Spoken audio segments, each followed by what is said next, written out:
Chavrim, I'm Stephen Benoon. You're watching Israeli News Live, and today's broadcast is very unusual.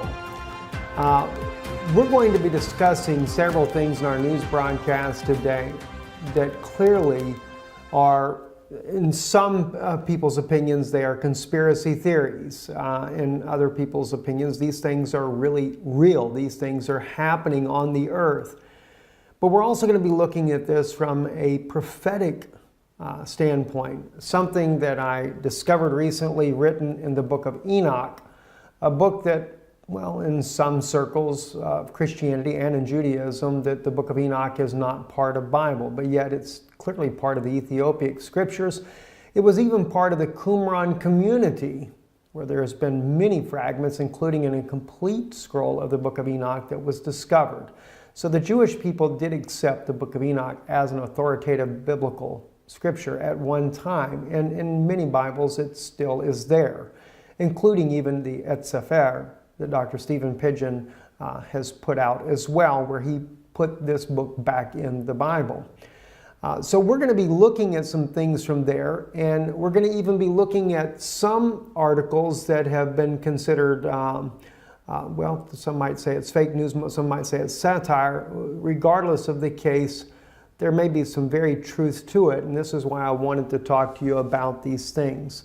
Antarctica has really become a major subject in recent, well, in fact, in the last year, even more so. There's been every kind of conspiracy theory that it is a place for a massive alien base. This is where aliens go at. We know of the one of the former military officers, Byrd, who fought a conflict near Antarctica and lost a lot of men, claiming that there were flying discs, flying saucers coming out of the Antarctica. And just there's all kinds of evidence that is legitimate evidence that clearly seems to show that the Antarctica is certainly a base of some sort. The Germans also, under Adolf Hitler, had a base down at Antarctica. There's all kinds of things that are going on in this region of the world, and this year, or actually last year, when the election, John Kerry himself disappeared down to the Antarctica during the very day of election. But what was really strange is that when John Kerry went down there, he goes to New Zealand right afterwards, and there was a massive earthquake inside of New Zealand. I'm going to share with you, you can see some of the images here on this article here from the New York Times. They'll show you some of the images of the earthquake itself. 7.8 magnitude earthquake. The earthquake was very, very shallow, and in one article that we saw that would probably be considered satire, that they have written and stated that the reason why the earthquake happened was because John Kerry did a last-ditch effort and went down to Antarctica to try to meet with the, well, as they put it there, he was meeting with the Guardians. And the Guardians had rejected his plea to put Hillary Clinton in the White House. Instead, Donald Trump would become the next president of the United States. Now, I realize that it sounds so far-fetched, sounds so crazy, in fact, to even think of that. And then, of course, they said that the earthquake at New Zealand, where he went immediately after the Antarctica visit, was a warning to him not to come back again. Well, that's what they also said in the article. Those of you that remember, here is a picture here of the Patriarch Kirill. Patriarch Kirill is also the head of the Eastern Orthodox Church, who went also to Antarctica on a very unexpected trip after he met with Pope Francis in Cuba. And Pope Francis gave him a secret document. Never was revealed exactly what was in the document, but it was the first time the two leaders of the both East and Western Orthodox churches had met together to try to mend their relationship. He goes to South America afterwards, and then the unexpected trip to Antarctica. Well, the question is, why did he go to Antarctica? Well, in one article here, the Ark of Gabriel, Antarctica, Russia, and the Apocalypse, speaks about how that the Russian government had actually moved a mysterious ark that was discovered at Mecca underneath the ground there and was brought out. Many people died in the process, according to the article's claim here, and that Russia did a special movement of this ark down to Antarctica. Now, again, whether we would say this is just a bunch of garbage or if it's really true or not, I'll just leave that up to you. But maybe what I'm going to share with you in a few minutes might weigh in on your thinking. So I do ask you, just kind of bear with me a little bit here while we discuss these things here. Anyway, at Mecca, if you remember, I believe it was last year, there was a quote-unquote stampede. And the news reported that some 717 people were killed in this stampede. This is something that has never happened before at Mecca, and actually we found out later that it was 2,000 people were killed there at Mecca, and an apparent stampede that killed all of these people. Well, not according to some of the articles there. In fact, as you can see this crane here that is toppled, that what was actually going on at Mecca was an excavation of this strange ark called the Ark of Gabriel, that according to the article here, this was something that Muhammad had said, had prophesied about. And this was buried here beneath this very place, and they were working on trying to bring it out, and some type of plasma release was done, and it caused the death of all these people. Again, is this just conspiracy theories? Is it fabricated? Who really knows? But one thing that is a fact, though, is there was a Russian ship, a scientific ship, headed to Antarctica, and that ship did stop at the port there in Saudi Arabia, supposedly to take on supplies. Well, as you know, Saudi Arabia is not necessarily the greatest friend of Russia, but they did it anyway, right? So then, after that, the ship goes to South Africa and then on to Antarctica. So they did stop and pick something up in Saudi Arabia. So maybe the article has got some truth in it after all. And then right after this ship goes to Antarctica, this is when Kirill suddenly goes down there to visit the one and only Eastern Orthodox Church at the Antarctica. So just too many strange things are happening. And a lot of people just write it off as conspiracy theories, you know, these things about aliens and you know, all this stuff going on in Antarctica. This is just a bunch of nonsense to begin with. Well, you know, I always I looked at these things and I think, wow, that's pretty interesting. I will tell you though, this article here that you're seeing now in English, this article did appear in the mainstream Russian media as well. We did a report on this back months ago, and I was trying to find the actual report I did on it. Could not find it to save my life there. But I wanted to share that with you, and if you look back, maybe you can find it yourself. But when we did the report on this, we used Russian media, mainstream Russian media, that does not look at this as being just a fabrication. They actually reported it as real news, and that yes, indeed, Russia did do a secret mission down to the Antarctica and had taken a thing called the Ark of Gabriel. So there is a Russian news source out there that does not look at this as some kind of conspiracy. And it went much deeper than what this article goes into it. We shared that with you once before. But then something caught my attention the other day. As you can see on your screen now, this is the book of Enoch. I was reading in the first book of Enoch, chapter 18. And this is where the angel Uriel is taking Enoch and showing him some very interesting things. And I'm going to share with you some of the words that I read here in Enoch, and then you'll see why it became very interesting to me. If we go down to, say, verse 4 and begin there, it says, "And I saw the winds which turned the sky and caused the disk of the sun and all the stars to set. And I saw the winds on the earth which support the clouds. And I saw the path of the angels. I saw at the end of the earth the firmament of heaven above. And I went towards the south." Okay, so he goes to the end of the earth. And he speaks about going towards the south. "And it was burning day and night, where there were 7 mountains of precious stones, and 3 towards the east and 3 towards the south." Now, I begin to think about this. He's talking about 7 mountains, but 3 go to the east and 3 go to the south. And he's talking about going towards the south. And I'm thinking to myself, okay, and he's talking about it being that it burns day and night. It was burning day and night. In other words, the sun is not setting.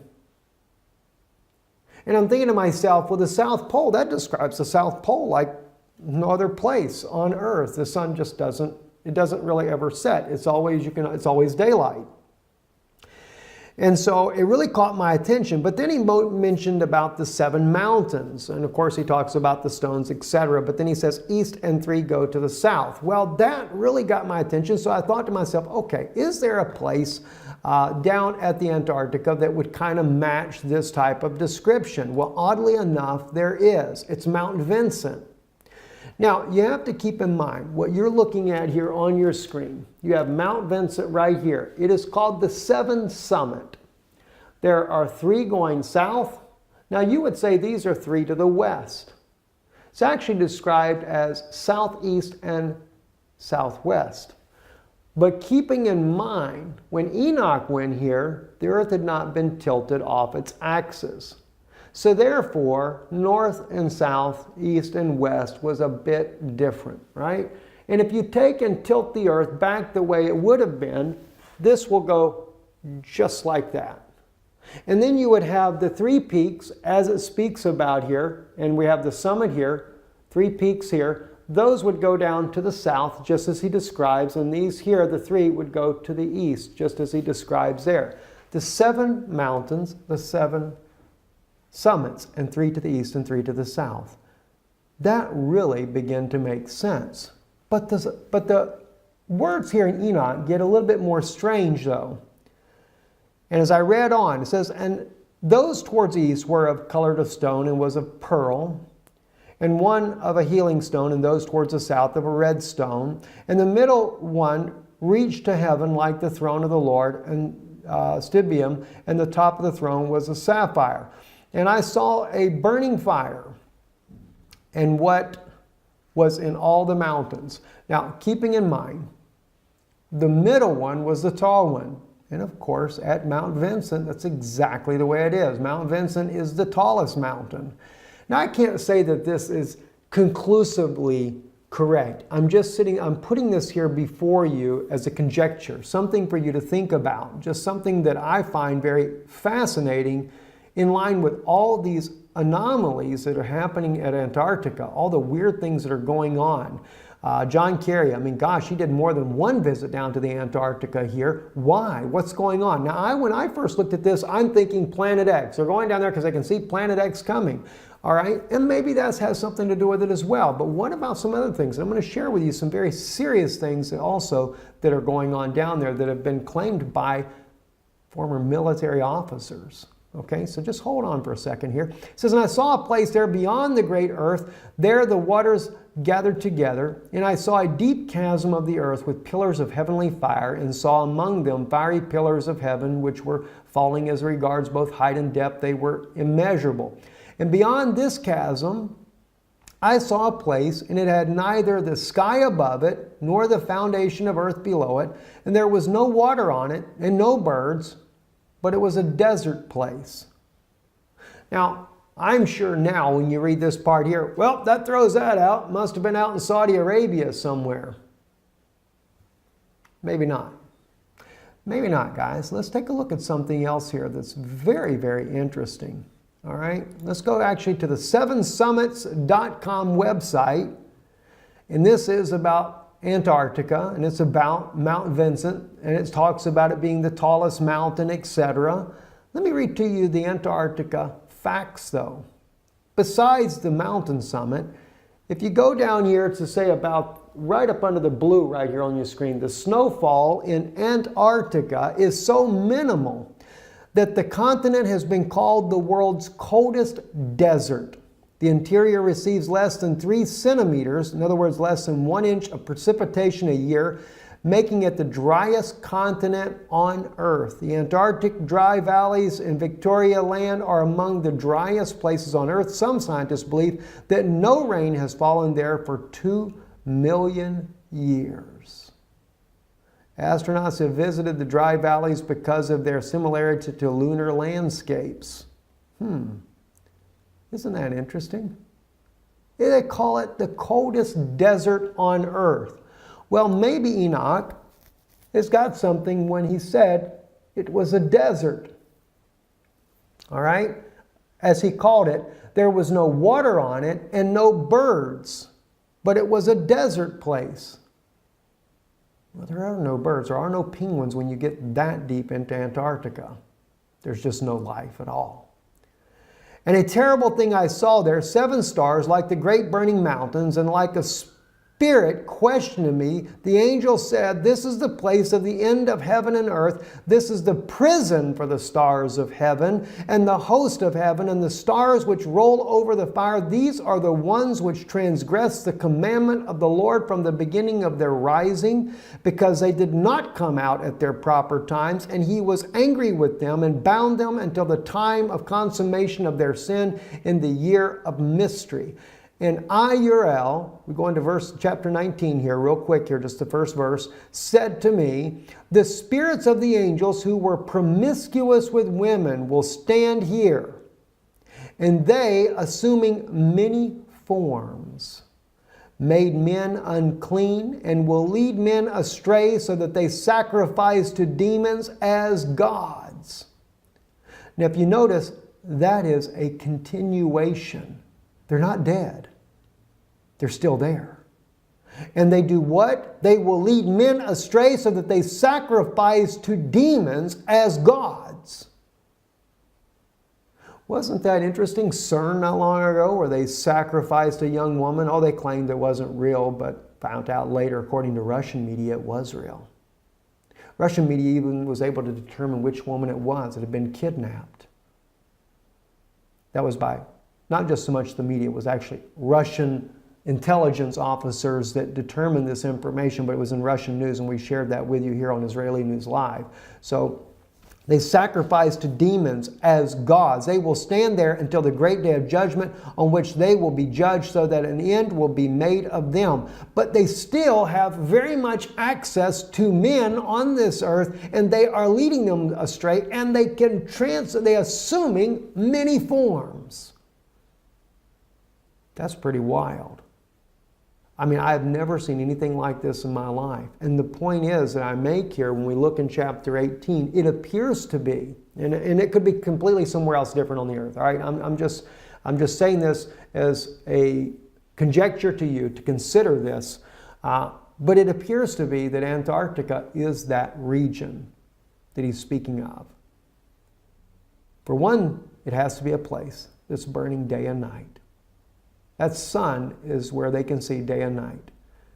It seems to really match up, and that's what's really, really fascinating, in my opinion, there. And again, just like the mountains, if you were to take into consideration the antediluvian destruction that tilted the earth off its axis and put the earth back right on its axis, and then look at the peaks here on the map in behind you here, then you would actually have, just as it describes there in Enoch, 3 to the south and 3 to the east. Three peaks on a 7-summit mountain range, and of course the middle one being the tall.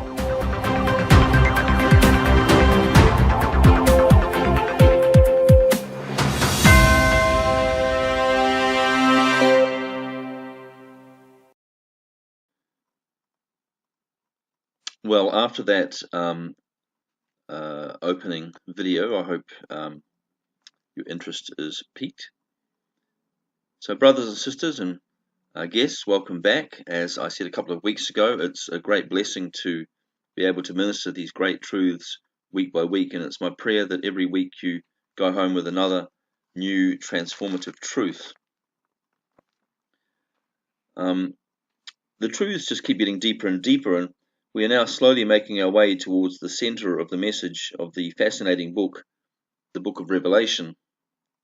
Today's question revolves around the 144,000 Israelites, first described in chapter 7, and then making a second appearance at chapter 14, who were taken from the tribes of Israel as a spotless firstfruits group of disciples of Christ. Who are these 144,000 Israelites, exactly 12,000 from each tribe, who carry the seal of God in their foreheads and follow the Lamb of God wherever he goes? It seems that they are, at least, clearly Christian, as they follow the Messiah as the Lamb of God, which is a purely Christian concept.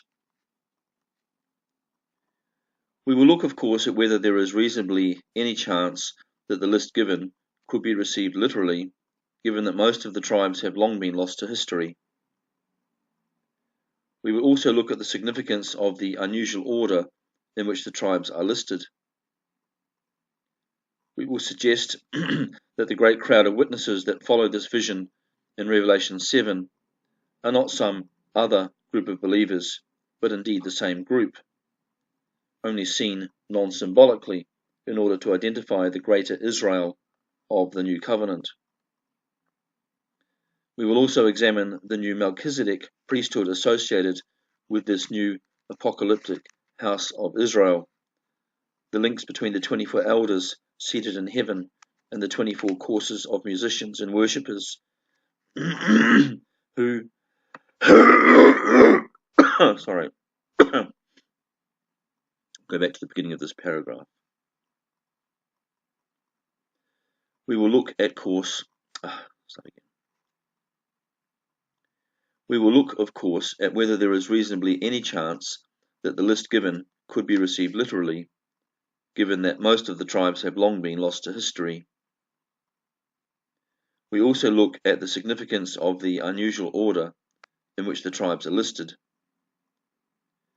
We will suggest that the great crowd of witnesses that follow this vision in Revelation 7 are not some other group of believers, but indeed the same group, only now seen non-symbolically, in order to identify the greater Israel of the new covenant. We will also examine the new Melchizedek priesthood associated with this new apocalyptic house of Israel, the links between the 24 elders seated in heaven and the 24 courses of musicians and worshippers who perpetually gave praise in David's tabernacle and then later in the temple, and other links between the old priesthood in Jerusalem and the new priesthood in New Jerusalem, not least the 1,000 years of the Aaronic priesthood and the millennial dominion of the Christian saints. The sealing of the elect in chapter 7 falls within the middle square, or if you prefer cross, of the book's basic structure. At this level, there are opposing visions of the elect and the apostate. Chapter 7 presents a vision of the elect, while chapter 17 opposes it with a vision of the apostate. The two sides in the conflict are identified, and each has their origins from the beginning of time. The saints at one level, in the predeterminations of God, are sealed in the timeless realm of heaven.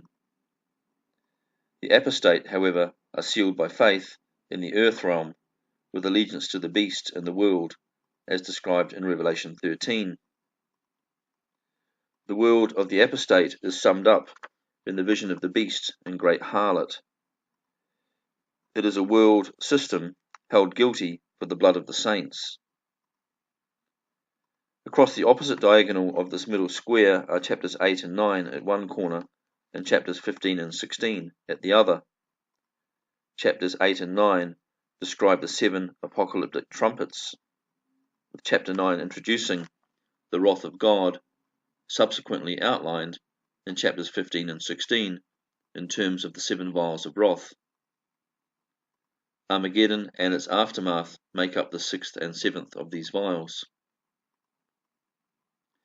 The chapters between 9 and 15, that is, chapters 10 through 14, form the book's innermost structural square, in which the great conflict of the ages is most graphically and mystically laid out, running from the angel's final great commission in chapter 10 to the 2 phases of resurrection at chapter 14, where the earth's harvest is finally reaped. Picking up the discussion about the marriage promises in our last lesson and its associated covenant promises, we now look a little more closely in this lesson at what exactly the seal of the Holy Spirit means and how this relates to the fact the 144,000 are also sealed in their foreheads. So there's a lot to think about, so let's get started. So it's session 48, part 1, the 144,000. Who are they? Here's one of these Dura etchings, the lamb at the top, people waving their palm branches. This is the great crowd of witnesses in Revelation 7.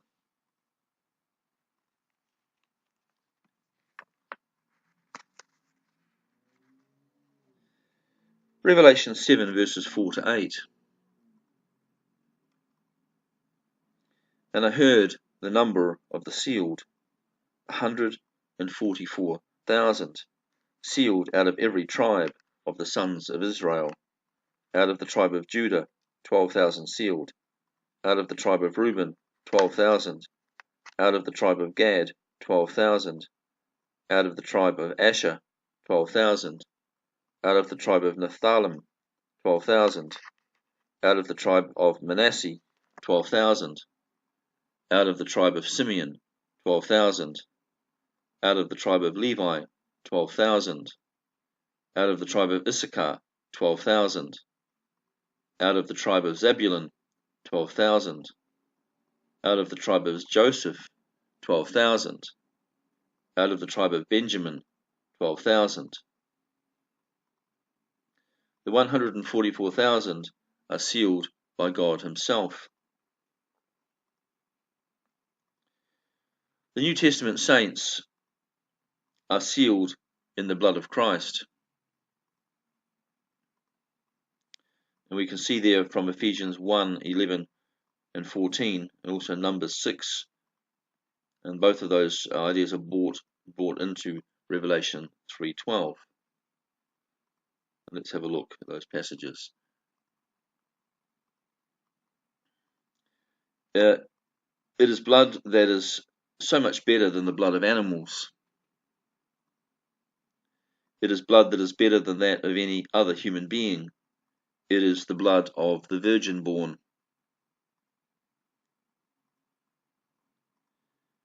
It is blood, so to speak, that has come down from heaven and is offered back to heaven. The seal represents a firm promise or a firm claim of ownership. As a promise, it is the king's own sworn oath. The city also has the names of the 12 apostles in its foundations. It has the names of the 12 tribes on its 12 gates.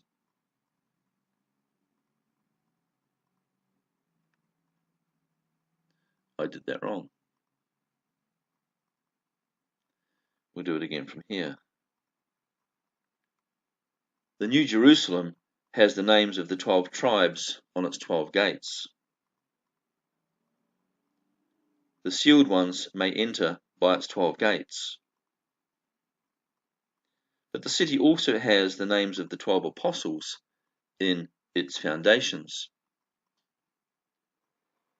It seems evident that the 144,000 then are the church and are the New Jerusalem. The number 144 has its own special properties. In the Fibonacci series beginning at 1, the progression of terms to 144 is 1, 1, 2, 3, 5, 8, 13, 21, 34, 55, 89, and 144. We know the rule here is that you add each 2 consecutive digits to produce the next. We notice that the first perfect square is 1 squared, but the next perfect square, 144, is 12 squared. 144 is also the 12th in sequence.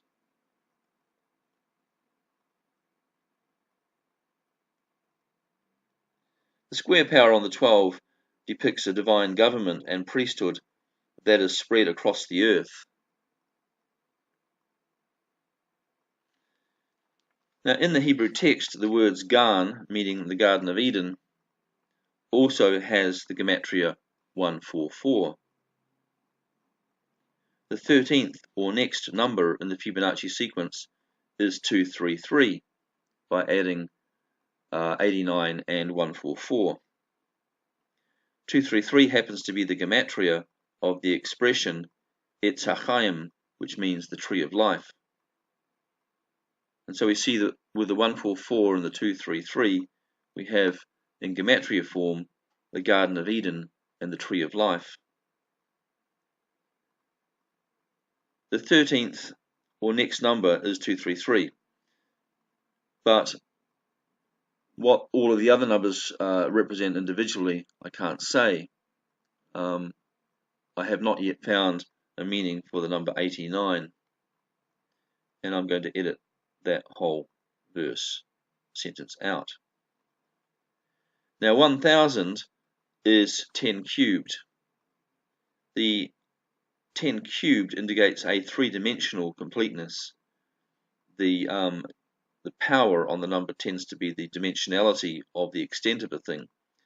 So this is a totality that is not just over the earth, but it's also reaching into heaven. So this is a priesthood that is both in heaven and on earth. So we find that we have 144 times 10 cubed. This spiritual Israel has a priesthood that is present both in earth and heaven.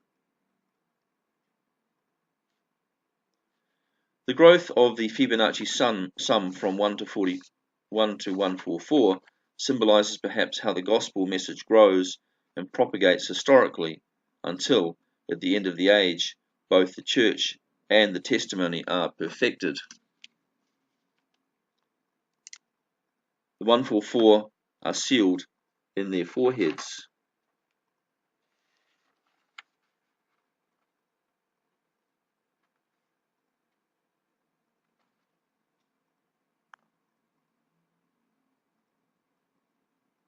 This means their minds belong to Christ. The saints have their consciences sealed. That is, forgiveness has been promised in the blood of Christ. The forehead was also typically where ownership of a bondservant was indicated. We may be sons of God through faith, but we are also bondservants to the priest-king Jesus Christ. The seal of God corresponds to the name of God that God promised to place upon the heads of his people. It is the name of the saints' Redeemer and Owner. Ephesians 1:13. You also, when you believed, were sealed, and we can read in here, for possession, by the promised Holy Spirit. Numbers 6:27. God speaking to Israel. And so they shall put my name upon the people of Israel, and I will bless them. This was in part a mark of ownership.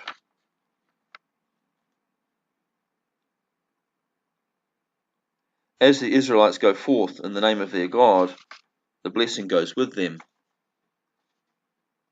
The blessing is the success of God's work and his peace on one's family and land. It is the hand of God redirecting and reshaping history.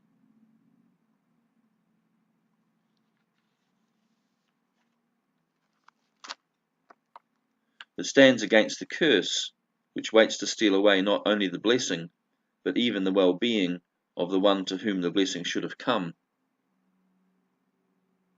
That is, without the blessing of God, success is stolen away. Without the arm of God, the safety of Israel is removed, and forces of chaos can move in upon it. Evil thoughts enter into the minds of its enemies, and God does not speak to his prophets or give instruction. To have the name of God on one's forehead, by contrast, is to have the blessing of God and to live the life of the miraculous. Revelations 3:12. And this then places this particular passage in a better context. The one who conquers, I will make him a pillar in the temple of my God, and I will write on him 3 names, the name of my God, and the name of the city of my God, the New Jerusalem, and my own new name. Well, to have 3 such names upon one's head, God, Israel, and Messiah, is to have blessing indeed. These 3 names together indicate the true Jew. And what are we to make of the peculiar order in which the 12 tribes are listed in this passage? The order in which the 12 tribes are listed here is unlike any seen in the Old Testament, making it unlikely that the reference is to literal Old Testament Israel. The names from Gad to Manasseh are linked to the concubines of Rachel and Leah. The names after that are the children of Leah and then Rachel. So it goes from concubines first to natural wives second. Now the order of honor is almost entirely reversed, therefore, in this list. And how would we rationalize that?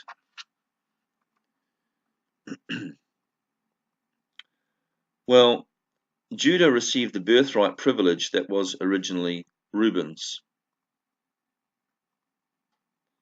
And this would explain why Judah has now superseded Reuben in the list. The lot of Dan has disappeared and has been given to Manasseh.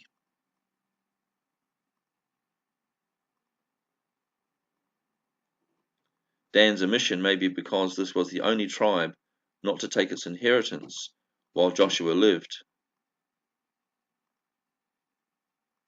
Dan took its allotted land only 400 years later, and had to do so through a slaughter carried out in a time of peace. Judges 18:1 and verse 27 also. The Danites had also hired a pagan priest to run their religious affairs, and had as a consequence become idolatrous. Judges 18:30. The tribe of Dan lived in the region of Bashan, where the serpent was worshipped, and where Og the giant had ruled. Now Joseph, who is not usually listed, now takes the place of Ephraim. Levi now joins the list, while in the Old Testament he is usually omitted. And so we see there are quite a few variations. Normally Levi would not receive a tribal land allotment, as Levi's peculiar task was to manage the temple and its sacrifices and to settle legal questions. They were not like the other tribes, herders of animals or farmers. So Levi's inclusion as a regular tribe in Revelation 7 may then indicate that their role as priests ended with the arrival of the new covenant. This Revelation 7 ordering does, however, represent the 12 tribes as grouped according to the respective wives of Jacob. For instance, Judah to Zebulun are the children of Leah. Joseph and Benjamin are Rachel's offspring. Gad and Asher are from Leah's concubines.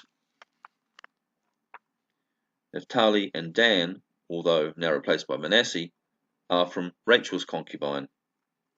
And so if we move the first 4 names to the end of the list, we arrive at the following arrangement.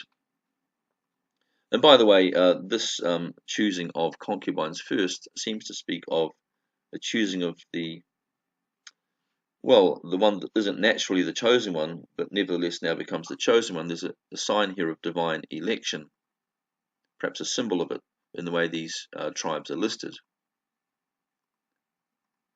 In fact, Leah was also not the favoured wife, Rachel was, but Leah's children become the preeminent ones. But if we move the first four names to the end of the list, we arrive at the following arrangement. We have the children of Leah first, and they are Judah, Reuben, Simeon, Levi, and Issachar. And then we have the children of Rachel, Zebulun and Joseph, Joseph replacing Ephraim.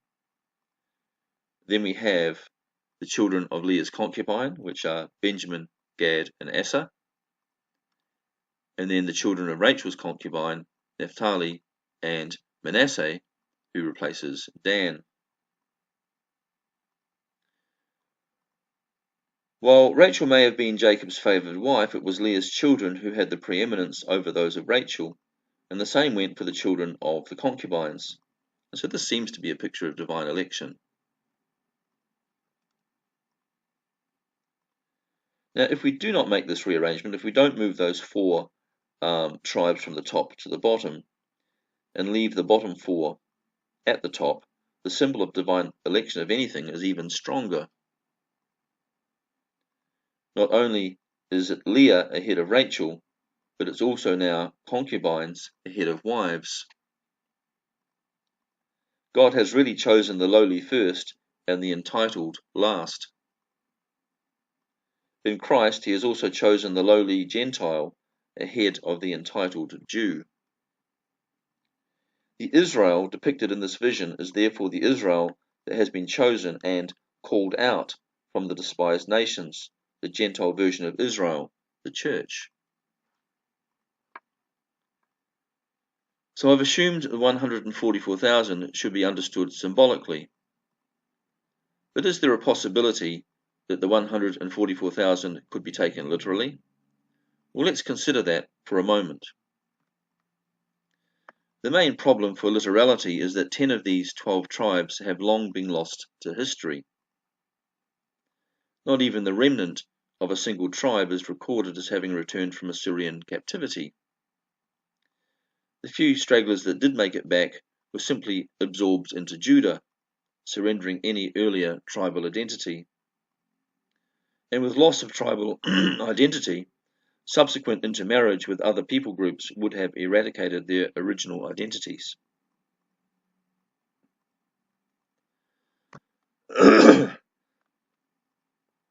Dispensationalists teach that once all of the Gentile Christians have been raptured away, God will supernaturally reveal to the 10 lost tribes both who they really are and that Christ is their Messiah.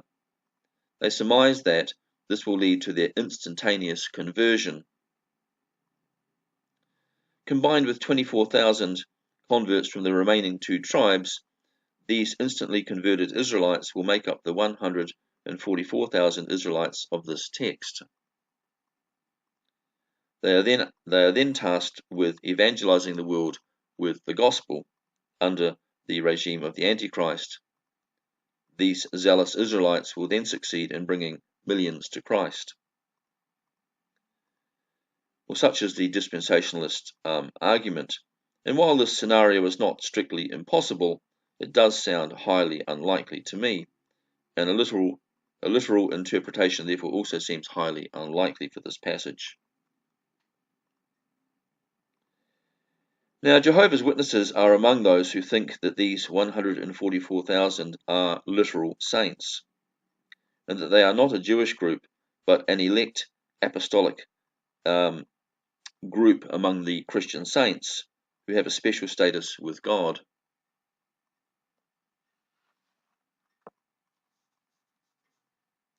The elite saints who make up this heavenly ruling class are identified from within. That is, they know within themselves whether they are of the 144,000 or not.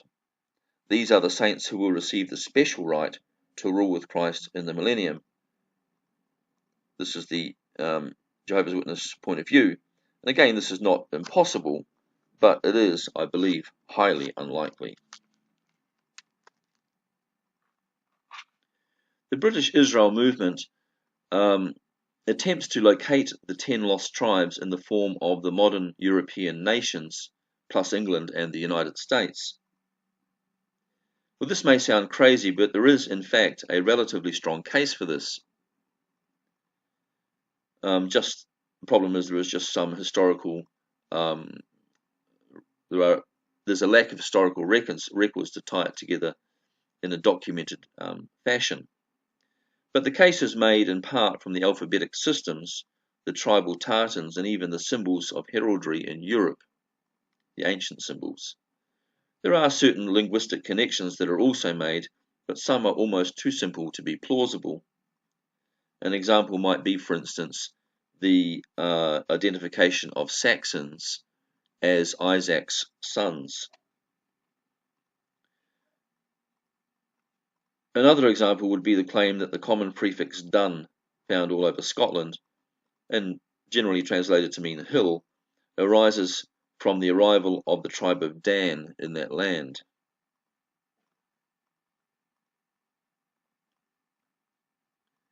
Certain family connections are also far too convenient, such as Joseph of Arimathea being a rich tin merchant from Cornwall, but also the uncle of Jesus, who brought Jesus to England in his childhood to spend time at Glastonbury and to enchant the place with his magical presence.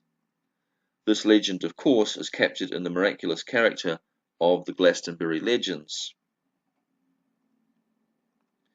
It was also at Glastonbury that the giant bones of King Arthur were located, and his choice to be buried there may in part have arisen from the Christian fame associated with the place.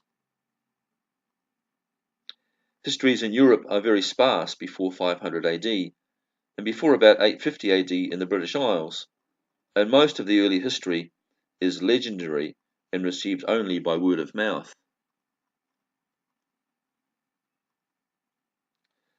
Luckily, missionaries also wrote accounts of their lives in Europe, and we learn a lot about the countries in the earliest centuries from these accounts. Countries like Greece and Rome carried better histories, and a lot was written about countries that they had conquered. Now, many of these records are now in the hands of the Vatican, and the Vatican is probably the best repository of all when it comes to early European history. And it also holds many artifacts and religious relics from across Europe and from very early times.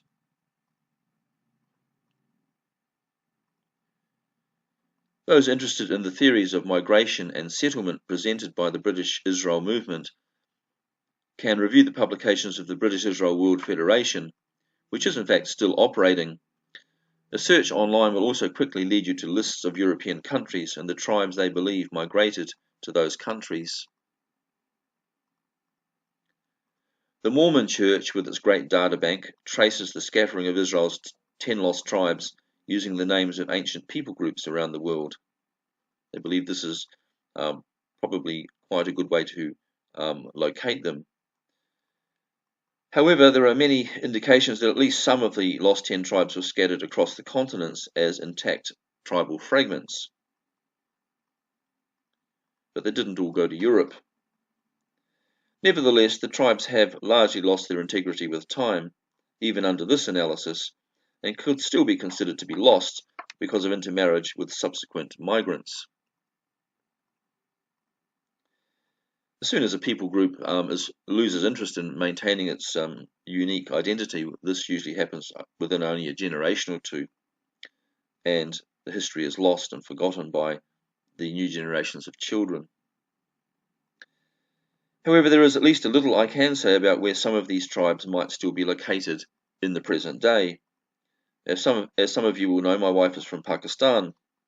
Pakistan was part of India until 1947, and along its borders, modern Pakistan has populations that are predominantly Persian, Chinese, and Patani. I'm speaking here of the northern borders. The Pathan villages straddle the line between Pakistan and Afghanistan, and this is an area where several historical armies have camped on the way to one conquest or another. Attila the Hun stopped there and left behind warriors who for a time were local rulers called Naran. The troops of Alexander the Great did the same on their way to conquering the Indus. Many of his soldiers chose to stay behind and cohabit with local girls. the girls in that area were known for their good looks. The genetic traits of those armies can still be identified. The standard brown eyes of the Indian have given place to blue and green eyes, and the skin color in the area is a few shades paler than in more southern regions. But there are also people living there who have features like this from a time before the soldiers, and the source of this appears to have been a migration from Mesopotamia a few centuries earlier still. This might have been the tribes of Israel. Now, in Pakistan today, one can visit the village of Murree, high up above Islamabad, in the mountains flanking Kashmir. Murree is so named because it is said to hold the grave of Mary, the mother of Jesus, who Catholic tradition otherwise says was buried in Ephesus. Not far to the south, in the northeastern corner of India, is a group of towns, all named after Israelite towns from the time of the judges and kings. Local stories tell of migrants who came from the Holy Land and settled there, apparently unable to return to their own land. It seems quite possible that these Israelites were assigned to northern India by one of the Assyrian kings between Tiglath-Pileser It seems quite possible that these Israelites were assigned to northern India by one of the Assyrian kings between Tiglath-Pileser III and Ashurbanipal, as the Assyrians were notable for relocating captives from one land into the villages of another. Because Israelites were living in exile in these regions, Jews would seek them out in times of trouble as a place of refuge. And this is possibly why Mary was on her way to northern India when she died. Or perhaps she just chose to live in the mountains of Pakistan. While little remains in the rest of Pakistan that could be called Israelite, the Patani villages of Afghanistan have far more to say. In fact, the first Patani king was called Mir Hagola, meaning light of the exile, and his town was named Toramana, meaning, apparently, believers in the Torah, or the Torah is truth. People groups there have names like the Gadun, Shimwani, Zavala, Efridi, Rabani, and Levani, which do not seem very dissimilar really to the biblical tribe names Gad compared to Gadun, Simeon compared to Shimwani, Zebulon compared to Zavala, Ephraim compared to Efridi, Reuben compared to Rabani, and Levi compared to Levani. Indeed, the very name Afghanistan comes from the ancestor Afghan, who also happens to be the name of one of King Saul's sons. The Patani, like the Israelites, built cities of refuge, and even in their Muslim madrasa, the children rock back and forth, just like the Jews reciting the Torah. Some groups still even sacrifice animals as sin offerings, and some significantly light Sabbath candles on Friday night. And there are three places in which very ancient Hebrew inscriptions, Paleo Hebrew actually, are found on flat rocks commemorating the arrival of the Israelites. And one of these is at Kandahar. Even under Islam, the Patani people maintain that their origins are from northern Israel. And stories about the 10 scattered tribes can be found in at least 5 places scattered loosely around modern Peshawar and westward along the Pakistan-Afghanistan border. An old oral history names the 5 places as the mountains of the Medes, along the river Gozen, in the Halar province, in Harar province, and in the Havua Pass. Now these are all quite militant areas in the modern day. The mountains of the Medes is modern Kurdistan. The city of Hara is probably the modern city of Herat in Afghanistan. The modern river Ghazna appears to be the river Gozen.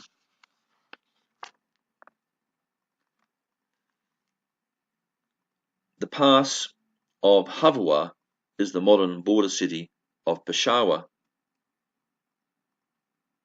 which is also where the Khyber Pass gets its name.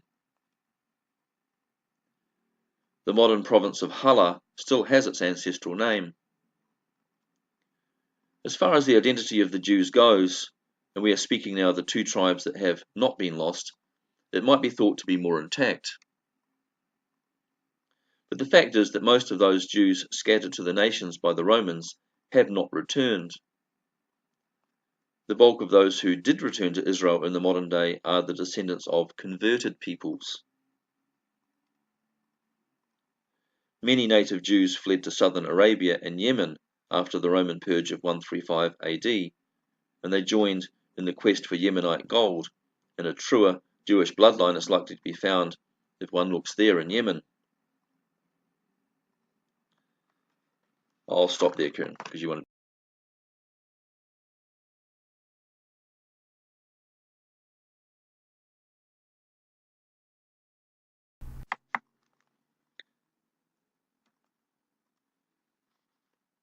So there are probably truer bloodlines to be found in southern Yemen. Now many Jews also became slaves in Rome after 70 AD, where in time they started banks and guilds, according to the historians, and many of these were later dismantled after Constantine's conversion. But it turns out that some of the most important Middle Eastern sages were Romans who had converted to Judaism. And these are the sages that the Jews follow in the Middle Ages. However, Rome also sold many of the Jews into African slavery. The DNA evidence, which doesn't really lie, backs up a claim that most of the modern Jews in Israel and in the United States are genetically identical to the Khazarian Jews, who were part of a conglomerate of Turkic peoples living in a greater Turkey in Roman times that included the Crimea and Caucasus. Oh, I'll say that part again. The DNA evidence, which doesn't really lie, backs up a claim that most of the modern Jews in Israel and the United States are genetically identical to the Khazarian Jews, who were part of a conglomerate of Turkic peoples living in a greater Turkey in Roman times that included the Crimea and Caucasus, and some of whom at some stage emigrated across Europe towards southern Germany and France. Of course, there were also some communities of converted Jews in Asia Minor, and these also absorbed some of those Jews who fled Israel, and in time the gene pools of the Jews and these converted peoples became mixed. DNA testing shows a marker for the Kohanim, the priests in the people of Lemba, South Africa. Oh, I'm doing it so badly. DNA testing shows a marker for the Kohanim, the priests in the people of Lemba, South Africa, and this confirms a long-standing claim that many Jews actually fled to Africa and continued their religion there.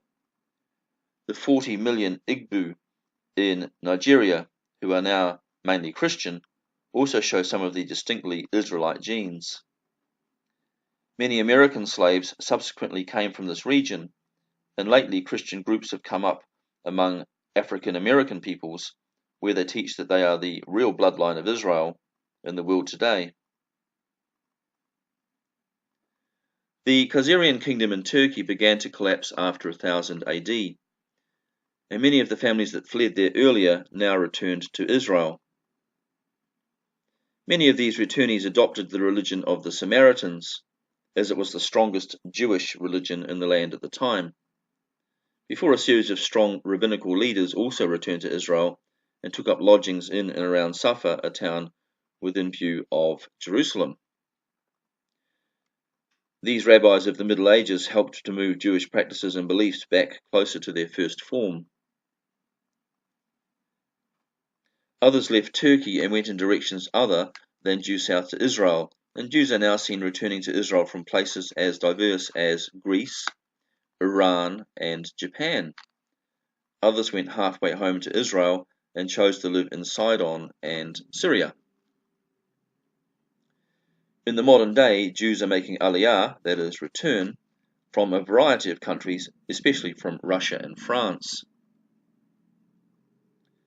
But many also came from Africa, where converts adopted Jewish practices and became practicing Jews. The descendants of these African converts eventually married with the Jewish arrivals, and again there was a mixing of the genes. The Jews were not confined to only one area in Africa either.